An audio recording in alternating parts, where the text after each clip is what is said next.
नमस्कार, स्वागत है आपका बोलता है हिमाचल पर। आज है 23 अक्टूबर 2023 और हिमाचल प्रदेश की आज की सबसे बड़ी खबरें हम आपके लिए लेकर आए हैं। हमेशा की तरह आप इस वीडियो को लाइक कर दीजिएगा। चैनल पर नहीं जुड़े, चैनल को आप सब्सक्राइब जरूर करें। आप कहां से और कहां से आप अभी ये वीडियो देख रहे हैं वो आप हमें कमेंट बॉक्स में कमेंट करके जरूर बताइएगा। तो अभी से आप इस वीडियो को लाइक कर दीजिएगा और अगर आपने चैनल सब्सक्राइब नहीं किया तो चैनल को आप सब्सक्राइब जरूर करें। पेश है आज की सबसे बड़ी खबरें। मुख्यमंत्री आज मंडी में 3,500 परिवारों को जारी करेंगे विशेष राहत पैकेज की पहली किस्त। मुख्यमंत्री सुखविंदर सिंह सुक्खू सोमवार को मंडी जिले के आपदा प्रभावित 3,500 परिवारों के पुनर्वास के लिए विशेष राहत पैकेज की पहली किस्त वितरित करेंगे। कार्यक्रम 23 अक्टूबर को मंडी के पडल मैदान में सुबह 10:30 बजे शुरू होगा। हाल ही में हिमाचल सरकार ने प्रदेश के आपदा प्रभावित परिवारों के पुनर्वास और बुनियादी ढांचे के सृजन में सहायता के लिए 4,500 करोड़ रुपए के विशेष राहत पैकेज की घोषणा की है। पुनर्वास कार्यक्रम इसी पहल के तहत आयोजित किया जा रहा है। मंडी जिले में 3,500 से अधिक परिवार मानसून आपदा से प्रभावित हुए हैं। इन परिवारों को पुनर्वास कार्यक्रम के माध्यम से विशेष राहत पैकेज की पहली किस्त का उनके बैंक खातों में सीधा हस्तांतरण किया जाएगा। इससे पहले मुख्यमंत्री 21 अक्टूबर को कुल्लू में आयोजित पुनर्वास कार्यक्रम में जिले के प्रभावित परिवारों को राहत राशि वितरित कर चुके हैं। सोमवार को यह कार्यक्रम मंडी में होने जा रहा है। कार्यक्रम के सफल आयोजन को लेकर डीसी अरिंदम चौधरी ने रविवार को पडल मैदान में सभा स्थल का निरीक्षण किया और तैयारियों का जायजा लिया। उन्होंने सभी विभागों को अपना दायित्व पूरी गंभीरता से निभाने के लिए कहा है। लोक निर्माण विभाग और जल शक्ति विभाग को 770 करोड़ रुपए की लेटर ऑफ क्रेडिट जारी। हिमाचल सरकार ने विशेष रिलीफ पैकेज के तहत लोगों को राहत राशि के भुगतान के साथ ही राज्य के दो बड़े इंफ्रास्ट्रक्चर विभागों लोक निर्माण विभाग और जल शक्ति विभागों को भी पैसा जारी कर दिया है। इन विभागों को शनिवार को कुल 770 करोड़ रुपए लेटर ऑफ क्रेडिट यानी LOC के जरिए जारी किए गए हैं। ये लेटर ऑफ क्रेडिट अक्टूबर से दिसंबर तक की तीसरी तिमाही का है। इस धनराशि में PWD को 600 करोड़ और जल शक्ति विभाग को 170 करोड़ रुपए मिले हैं। विंटर वेकेशन स्कूलों में दिसंबर के दूसरे हफ्ते में होगी पहली से 8वीं कक्षा की परीक्षाएं। राज्य के विंटर वेकेशन स्कूलों में दिसंबर महीने के दूसरे सप्ताह में पहली से 8वीं कक्षा की परीक्षाएं शुरू हो सकती है।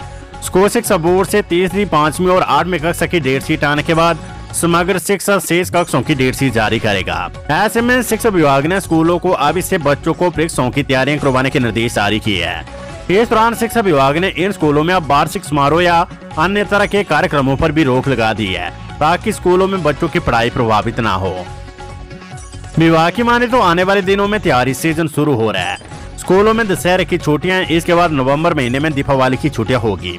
इसी के मद्देनजर स्कूलों को बच्चों का सिलेबस पूरा करने व रिवीजन शुरू करवाने को कहा गया है।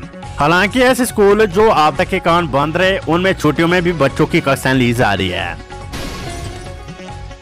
खाड़ में गिरी पंजाब के पर्यटकों की कार, 2 युवतियां और 1 युवक घायल। कुल्लू मनाली से पंजाब की तरफ जारी इनोवा कार रविवार सुबह 6 बजे अनियंत्रित होकर मंडी शहर के साथ लगती सोलीखाड़ पुल से नीचे जा गिरी। हादसे के समय कार में 1 युवक और 2 युवतियां सवार थी। सभी पंजाब के रहने वाले और कुल्लू मनाली से पंजाब की तरफ लौट रहे थे। हाँ, बिना परमिट प्रदेश के बाहर ले जा सकेंगे 4 प्रजातियों की लकड़ी, सरकार ने हटाई रोक। प्रदेश में सफेदा, पॉपुलर व बांस की लकड़ी व कूट को प्रदेश से बाहर ले जाने पर लगी रोक को राज्य सरकार ने हटा दी है। ऐसे में प्रदेश के लोग इन पेड़ों की लकड़ियों यानी बालन को बिना किसी अनुमति से प्रदेश से बाहर ले जा सकेंगे। प्रदेश के लोग, विशेषकर निचले क्षेत्र के लोग, इसकी लंबी समय से मांग कर रहे थे। नए आदेशों के अनुसार इन 4 प्रजातियों की लकड़ी व औषधीय पौधों को लोग बिना परमिट के प्रदेश के बाहर ले जा सकेंगे। इसके अलावा इन प्रजाति की लकड़ी की ढुलाई को राज्य के भीतर बिना अनुमति से करने की भी अनुमति दी गई है। इसके अलावा प्रदेश सरकार ने खैर की लकड़ी, कत्था व देवदार के तेल सहित प्रदेश में उगने वाली अन्य जड़ी बूटियों को प्रदेश से बाहर ले जाने पर लगे प्रतिबंध को भी हटा दिया है। हालांकि इन वन उत्पादों को प्रदेश से बाहर ले जाने के लिए वन विभाग से परमिट लेना होगा। राज्य में बहुत से किसान इन प्रजाति के पेड़ों को व्यावसायिक स्तर पर उगाते हैं। ऐसे में उनके हितों को देखते हुए राज्य सरकार ने इन 4 प्रजातियों पर लगे प्रतिबंध को हटाने का निर्णय लिया है। वहीं सरकार के इस निर्णय के लिए किसान कांग्रेस हिमाचल प्रदेश के वरिष्ठ उपाध्यक्ष सुरेंद्र पठानी ने प्रदेश सरकार का आभार जताया है। उन्होंने कहा कि इससे क्षेत्र के किसानों को लाभ होगा। सीएम सुक्खू ने शाहपुर में की 76 करोड़ 57 लाख रुपए के उद्घाटन और शिलान्यास। मुख्यमंत्री सुखविंदर सिंह सुक्खू ने रविवार को जिला कांगड़ा के शाहपुर विधानसभा क्षेत्र के एक दिवसीय प्रवास के दौरान 76 करोड़ 57 लाख रुपए के विकास कार्यों के उद्घाटन तथा शिलान्यास किए हैं। इस दौरान उन्होंने शाहपुर में 56 करोड़ 56 लाख रुपए की लागत से निर्मित होने वाली माल निकासी योजना एवं संवर्धन पेयजल योजना नागर पंचायत शाहपुर का शिलान्यास किया। उन्होंने 13 करोड़ 71 लाख रुपए की लागत से शाहपुर विधानसभा के अंतर्गत विभिन्न योजनाओं में पानी की गुणवत्ता में सुधार के लिए जल प्रशोधन संयंत्र का शिलान्यास भी किया। मुख्यमंत्री ने शाहपुर विधानसभा क्षेत्र के अंतर्गत 5 करोड़ रुपए की लागत से विभिन्न उठायु पेयजल योजना की पुरानी पंपिंग मशीनरी के प्रतिस्थापना कार्य का शिलान्यास किया। उन्होंने फसल विविधीकरण प्रोत्साहन परियोजना 2 के अंतर्गत 50 लाख रुपए की लागत से निर्मित होने वाले किसान सुविधा केंद्र भवन शाहपुर का शिलान्यास किया। उन्होंने लगभग 80 लाख रुपए से निर्मित शाहपुर विश्राम गृह के अतिरिक्त भवन का लोकार्पण भी किया।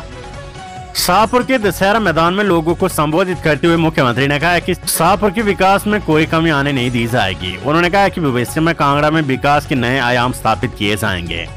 जिला के डगवार में 250 करोड़ रुपए की लागत से दुग्ध संयंत्र लगाया जा रहा है, जिससे कृषकों और पशुपालकों को उनके उत्पादों के अच्छे दाम मिलेंगे। क्रिप्टो करेंसी मामले में गिरफ्तार 2 आरोपी 1 नवंबर तक न्यायिक रिमांड पर। क्रिप्टो करेंसी ठगी मामले के आरोपी सुखदेव ठाकुर और हेमराज ठाकुर को फिर से 1 नवंबर तक न्यायिक रिमांड पर भेजा गया है। पुलिस की एसआईटी ने दोनों आरोपियों को शिमला की जिला अदालत में पेश किया। ये दोनों आरोपी पहले से ही 14 दिन के न्यायिक रिमांड पर चल रहे थे। 21 अक्टूबर को इन्हें न्यायालय में पेश किया गया था। हिमाचल में डीएलएड की 1271 सीटों के लिए नहीं मिल पा रहे अभ्यर्थी, काउंसलिंग अब 31 अक्टूबर तक। हिमाचल प्रदेश स्कूल शिक्षा बोर्ड की ओर से 2 वर्षीय डिप्लोमा इन एलिमेंट्री एजुकेशन सत्र 2023 से 25 के लिए सरकारी डाइट और निजी मान्यता प्राप्त शिक्षण संस्थानों में डीएलएड की 1271 सीटें अभी भी खाली पड़ी हुई है। इन सीटों को भरने के लिए बोर्ड की ओर से 27 अक्टूबर तक काउंसलिंग रखी गई है। अब इस तिथि को बोर्ड प्रबंधन की ओर से 31 अक्टूबर तक बढ़ा दिया गया है। स्कूल शिक्षा बोर्ड सचिव डॉक्टर विशाल शर्मा ने बताया कि बोर्ड की ओर से 17 से 27 अक्टूबर तक डीएलएड की रिक्त सीटों को भरने के लिए काउंसलिंग प्रक्रिया 17 से 27 अक्टूबर तक रोजाना 10 बजे से शुरू हो रही है। लेकिन बोर्ड कार्यालय में बुलाई गई दूसरे चरण की काउंसलिंग में पिछले 4 दिनों से बुलाए गए अभ्यर्थियों में से केवल 6% अभ्यर्थी हिस्सा ले रहे हैं। इसलिए इन खाली सीटों को भरने के दृष्टिगत बोर्ड प्रबंधन ने काउंसलिंग की अंतिम तिथि को 31 अक्टूबर तक बढ़ा दी है। स्कूलों में हर 2 साल बाद बदले जाएंगे मिड डे मील के प्रभारी, सरकार ने लिया फैसला। हिमाचल प्रदेश में स्कूलों में हर 2 साल के बाद मिड डे मील योजना के प्रभारी बदले जाएंगे। राज्य सरकार ने यह फैसला इस योजना में पारदर्शिता लाने के मद्देनजर लिया है। 1 से 8वीं कक्षा के 5.5 लाख विद्यार्थियों को इस योजना के तहत दोपहर का भोजन दिया जाता है। इस योजना के नए निर्देशों के बारे में एक्शन टेकन रिपोर्ट को गूगल शीट पर तलब किया गया है। इसे सरकार को भेजा जाएगा। राज्य सरकार के प्रारंभिक शिक्षा निदेशक घनश्याम चंद ने इस संबंध में सभी उपनिदेशकों को संबंधित आदेश जारी कर दिए हैं। ये आदेश प्रारंभिक शिक्षा और उच्च शिक्षा के उपनिदेशकों को दिए गए हैं, जो जिलों में विभाग का कामकाज देख रहे हैं। पांगी से चंबा के लिए वाया साच पास मार्ग बहाल, पांगी के लोगों को राहत। जनजातीय क्षेत्र पांगी के लोगों को अब वाया जम्मू कश्मीर जिला मुख्यालय के लिए आवाजाही नहीं करनी पड़ेगी। लोकमान्य विभाग ने वाया साच पास मार्ग को यातायात के लिए बहाल कर दिया है। रविवार शाम को पांगी की तरफ से लगी मशीनरी ने साच पास में पड़ी बर्फ को हटा दिया है। कुछ दिन पहले साच पास में बर्फबारी होने के कारण मार्ग पर यातायात बंद हो गया था। New India literacy programme, Himachal के 99,000 लोग हो गए साक्षर, जानेंगे अक्षर ज्ञान। हिमाचल प्रदेश के 99,000 करोड़ लोगों को नव भारत साक्षरता कार्यक्रम के तहत पढ़ना लिखना सिखाया जाएगा। साक्षरता में देश में अव्वल राज्य में शुमार माने जाने वाले हिमाचल में आज भी हजारों लोग ऐसे हैं जिनके लिए काला अक्षर भैंस के बराबर है। ये आंकड़ा शिक्षा विभाग की ओर से डोर टू डोर सर्वेक्षण में सामने आया है। इसे केंद्रीय शिक्षा मंत्रालय के प्रौढ़ शिक्षा ब्यूरो को भेजा गया है, जहां से केंद्रीय मदद हिमाचल प्रदेश पहुंच चुकी है। पढ़ाई के साथ नौकरी के योग्य भी बन सकेंगे विद्यार्थी, यूजीसी ने तैयार किया नया ड्राफ्ट है। स्नातक स्तर की पढ़ाई कर रहे विद्यार्थियों को अब अनिवार्य रूप से इंटर्नशिप करनी होगी।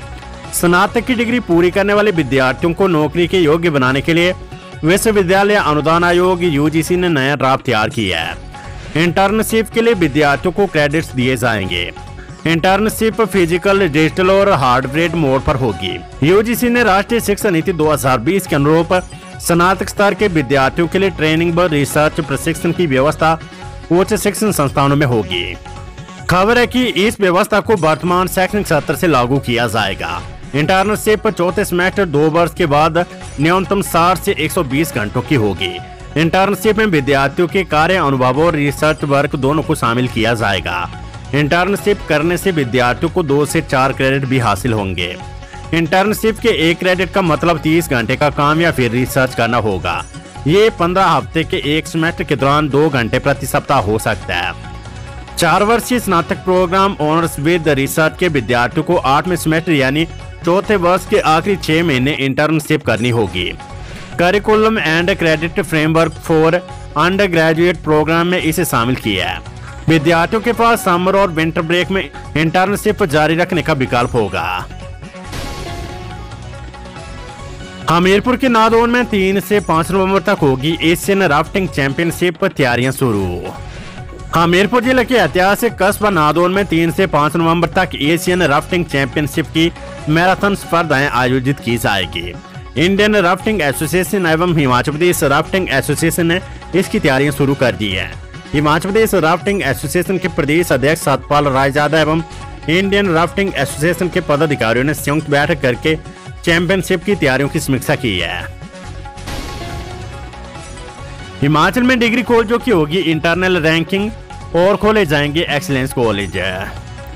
शिक्षा मंत्री रोहित ठाकुर की अध्यक्षता में इस सरकार की पहली कॉलेज कॉन्फ्रेंस राज्य सचिवालय के कॉन्फ्रेंस हॉल में हुई।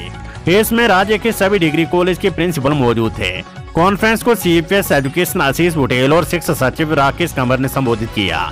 इस कॉन्फ्रेंस में सभी कॉलेज प्रिंसिपलों को शिक्षा की गुणवत्ता, रैंकिंग और प्लेसमेंट पर ध्यान देने को कहा गया है। शिक्षा मंत्री रोहित ठाकुर ने सभी कॉलेज प्रिंसिपलों से कहा कि उनके काम और परफॉर्मेंस के आधार पर अब कॉलेज की इंटरनल रैंकिंग भी होगी, यानी नैक ग्रेडिंग के अलावा एकेडमिक परफॉर्मेंस पर हिमाचल सरकार भी कॉलेज की रैंकिंग करेगी।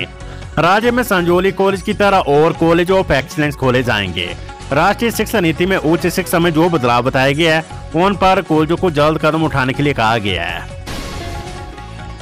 तो ये थी हिमाचल प्रदेश की आज की सबसे बड़ी खबरें। हमेशा की तरह आप इस वीडियो को लाइक कर दीजिएगा और हमारे चैनल बोलता हिमाचल को आप सब्सक्राइब जरूर करें। नमस्कार, जय हिंद, जय भारत।